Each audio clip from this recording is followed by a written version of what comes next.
આજથી 3 મહિના અગાઉ કર્ણાવતી સ્કૂલ નજીકમાં જે સમૂહ લગ્નનો દરેક જ્ઞાતિના સમૂહ લગ્નનું આયોજન કરવામાં આવેલ, તેમાં આયોજક તથા આરોપી ચંદ્રેશભાઈ જગદીશભાઈ છત્રોલા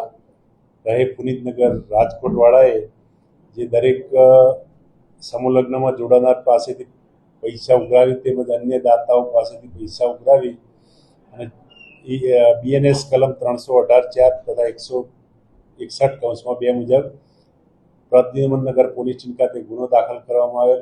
અને જે ગુનાના કામે અગાઉ 4 આરોપી પકડાઈ ગયેલ છે અને જે મુખ્ય આરોપી તો પકડવાનો બાકી હતો, જે LCB ઝોન 2 દ્વારા પકડી અને પ્રનગર પોલીસ સ્ટેશન ખાતે સોંપેલ છે અને હાલમાં તેની તપાસ ચાલુ છે અને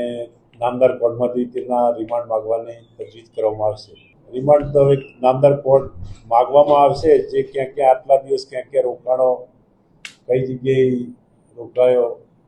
તેમજ તે બાબતે રિમાન્ડ માગવામાં આવશે. LCB ઝોન 2 દ્વારા પકડવામાં આવેલ છે અને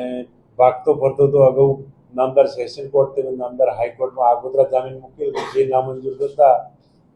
જુદી જુદી જગ્યાએ નાસ્તો કરતો હોય, જેને LCB ઝોન 2 દ્વારા પકડી આપવામાં આવે છે.